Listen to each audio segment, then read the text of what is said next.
Hello there, Lawrence Explains Online Academic Tuition.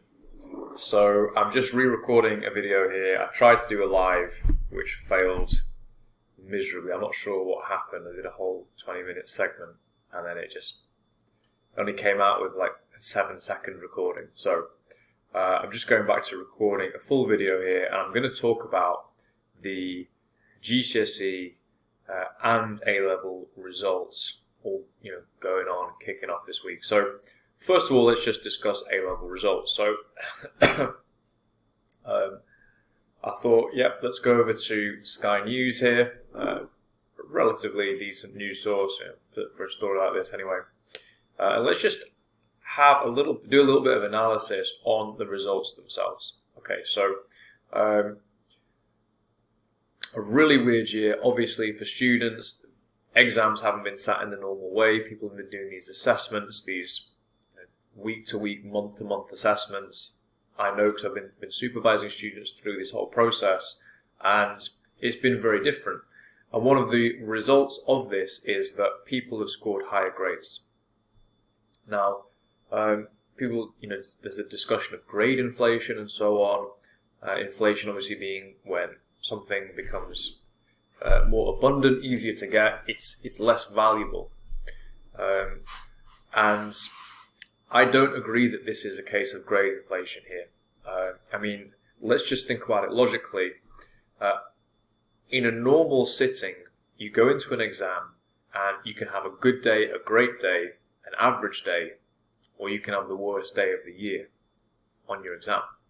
And this, of course, this happens to people, And so there's a great variation in terms of how people come out in a real exam.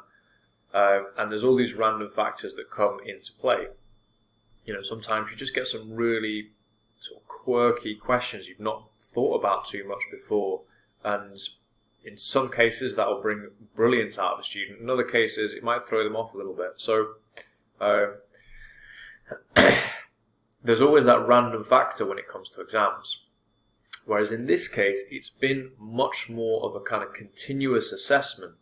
So when you have bright, conscientious students, and we kind of take out that random factor of an exam, and there are continuous assessments, some smaller exams, and then a lot of submitted work, it stands to reason people are going to do better. Of course they're going to do better if they're conscientious, hardworking students. Why wouldn't they do better? If you know you can guarantee an A or an A star just by really putting consistent effort in over a long time versus, you prepare for the one big day of the exam and you just kind of see what happens. Obviously, the way things were done last year is going to yield higher results. So this talk of inflation is just not really on the mark. The other thing as well with grade inflation in general is that over time, the whole focus in education in the UK has really shifted over to exams. We're so exam focused now. We're so grade focused because it's just the way the system works now. And so with each passing year, teachers, tutors such as myself get more and more and more deeply versed in how exactly to do well in these exams, how exactly to maximize the outcome with these exams. And students are better and better prepared, and students are more conscientious now than they were in the past. I know this is maybe controversial, but it's just the fact. Students now, with their academic studies, are super, super conscientious.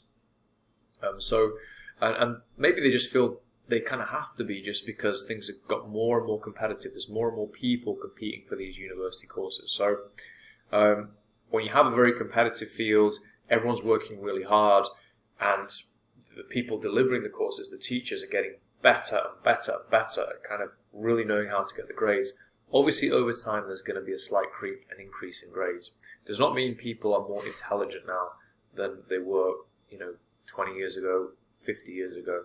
No, it doesn't mean that. It just means people are better prepared in this one particular thing. We've got this was an interesting story here. Inner City State School gets more Oxbridge offers than Eton College.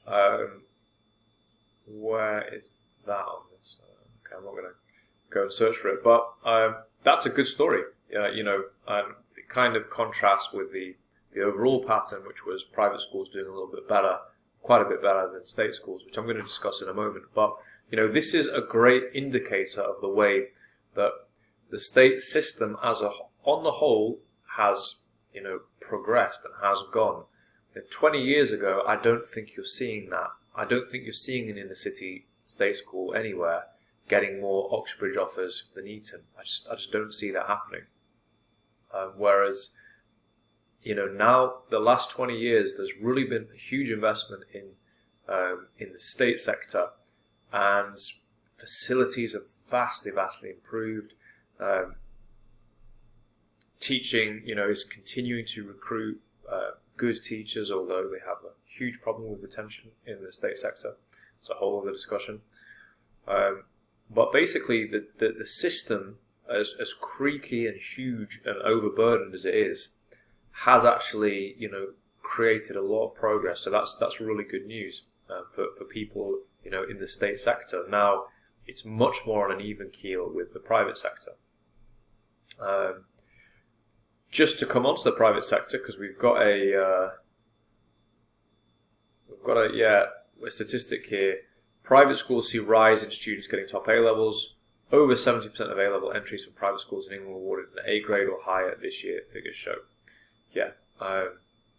So, this is not surprising, really, when you consider all the different factors. Private schools are usually going to outperform state schools for a number of reasons. One of which is that teachers are much more free to actually just focus on teaching in private schools, and not encumbered by all of the weight of administrative weight of being in the state sector. And they're basically able to teach. Quality teachers are able to teach in the way that they see fit, and actually is beneficial for students. So that is one factor that's very, very helpful for the private sector as opposed to the state sector. Whether that can change, I don't know, but that's one factor. Another factor is the intake of students. So most private schools do have exams to actually even get into the school. So that's another factor as well. There's a bar, that you need to pass just to even get into the school, which is obviously not the case, or certainly in secondary school. To A level, actually, that is also true with the state sector, but that's another factor that goes into it.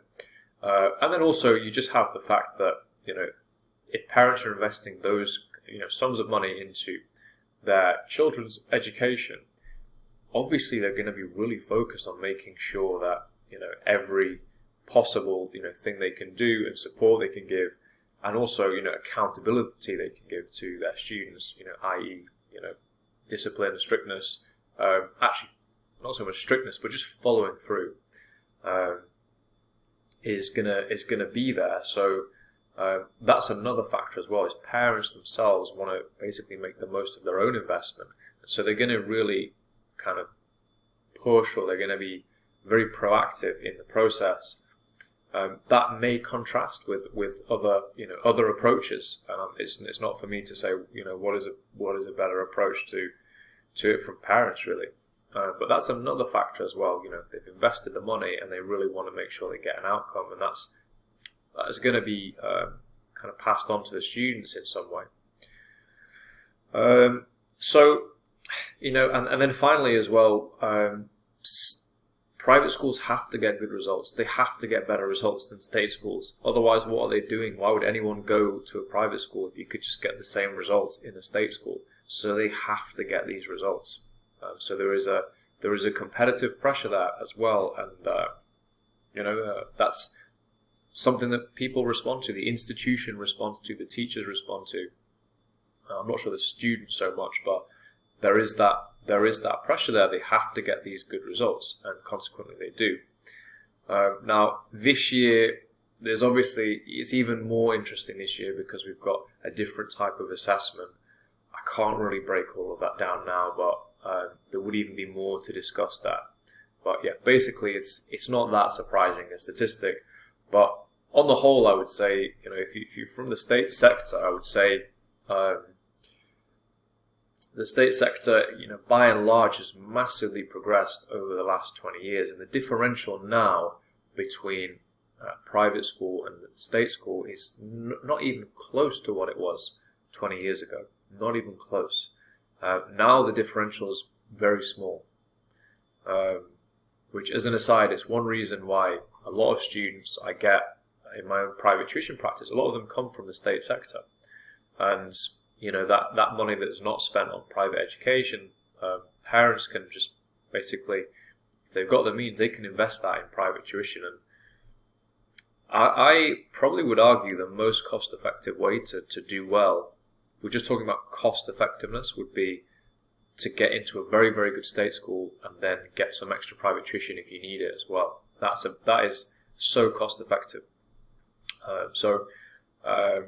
Yeah, it's a bit of a plug for not just myself, but really for the whole private tuition industry. There's so many tutors doing such great work. Is there anything else here on A-levels? The last thing I want to just discuss as well is, first of all, if you don't get the results that you're hoping for, there was a tweet sent out by Jeremy Clarkson. Let's see if I can find it. Here we go. If you don't get the A-level results you were hoping for, don't worry, I got a C in 2 U's. I've ended up happy with loads of friends in a Bentley. So I thought that was a great tweet, to be honest. I don't know if he's been getting a bit of stick. I imagine he has, because he's Jeremy Clarkson and a lot of people don't like him. But I thought it was a great tweet. He's a good example. There's many examples of people who didn't really get what they would have ideally wanted in their A-levels, and they found another path. They found, a way to apprentice, a way to get into an organisation. In his case, it was journalism. He started really right at the base level. Just got himself, after a bit of work, got himself a job in a really, sort of non-entity regional newspaper. And I think it was a Shropshire newspaper, and eventually worked his way up to, everything that he's done in the media over the years. So, and that's a very good example of someone who worked their way up over time, over decades and decades. I think it was a decade before, in journalism, before he really got to anything like, being able to go and test drive a sports car kind of thing. If you did not get the results that you wanted, think about what's next. Think about, okay, what do I do now? There's loads of options out there to you, and just kind of get in touch with yourself inside, like, what direction would I like to go in now, and what direction would work for me, and what direction do I think I've got a bit of ability as well, and I'd be willing to put some work in. That would be, for people who didn't get what they were hoping for with A-levels. Finally, if you did get what you were looking for, and you are going off to university in September, there's all this talk right now about, are too many people going to university? It's a really old debate, but it's been going on, and, people have their opinions on this. I don't know that people's opinions are really valid at all. This is a hugely complex question. What is the correct number of people going to university? This is a vastly complex question. I'm not going to solve it here today. This is really like, you'd have to really speak with academics who've studied multiple education systems, dozens and dozens of education systems, looked at the different variables, looked at the different outcomes. So just a poll doesn't really tell you anything. Poll the people who don't really know what they're talking about, just going, yeah, I think there's too many people, yeah, there's not enough people. You're not really telling us anything. But one thing that is for sure, and that's definitely true, is we do know that there is a higher number, obviously, of people going to university these days. I personally think it's a very good thing. I think an educated populace is a good thing in general. Not everyone would agree with me, but I think it's generally, a good way to just kind of build for the future. The one thing I would say to students now, which is perhaps, maybe it's not emphasized enough in school, it's certainly not emphasized enough, I feel, at universities, particularly the top universities, is nowadays, because there are so many graduates in the market, and there's going to be such a flood of graduates when you guys finish, if you can get a little bit of professional experience before you get into the kind of work market in a few years' time after university, it's going to stand you in such good stead, because frankly, a lot of companies just don't really care that much about, the kind of academic degree. They just really don't care. It's a shame, in my view. I think they should take a lot more of an interest and look at, how they recruit, because I think they're probably missing out on some quite good talent. But in any case, just with that knowledge, it's really worth, during your time at university, as I say, trying to get yourself a little internship, some work experience, whilst you're actually at university. So just keep an eye somewhere on the future career, and just try and get a little bit of work experience, industry experience, whilst you're in university. Now, again, a lot of people, this is not really emphasized anywhere near enough in school or in university. It's something I've had so many discussions, hundreds of discussions with hundreds of people who've said, I just wish I knew what I needed to do whilst I was at university. I could have got into this career, which I never got into, or I could have been in this career so much more quickly, where it took me 5 years to get there, or so this is something, if you keep an eye on things while you're at university, and you just do that a little bit, it's going to really stand you in good stead. So that's for people who are going to university in September. We've got this guy going off to Harvard here, and there's this journalist here just basically kind of congratulating students, which I would second that. It's been a really weird, demanding time. I think students have done well, honestly.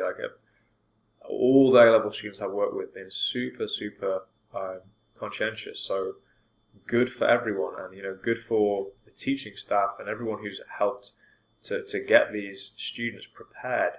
This is good for the future.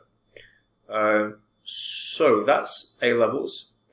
I'm going to, I think, do a separate video on GCSEs, because this is getting quite long now. So I'll do a separate video on GCSEs. I'm going to come back and do another video pretty much right now on GCSEs. So yeah, for A-level students, that's my input there. Hopefully, there may be some perspectives that might be interesting, or even if you're not an A-level student, this might be something you might find interesting for the future. So I will leave you there right now. So how do I close this thing down? Here we go. Okay, so yeah, enjoy the rest of your week, and if you did get your results, and they did go well, congratulations. And if they didn't go so well, don't worry, you'll figure it out. You will definitely figure it out. You may even look back and go, wow, I'm glad that things went the way they did, as Jeremy Clarkson in his tweet did. So yeah, I'll leave you there.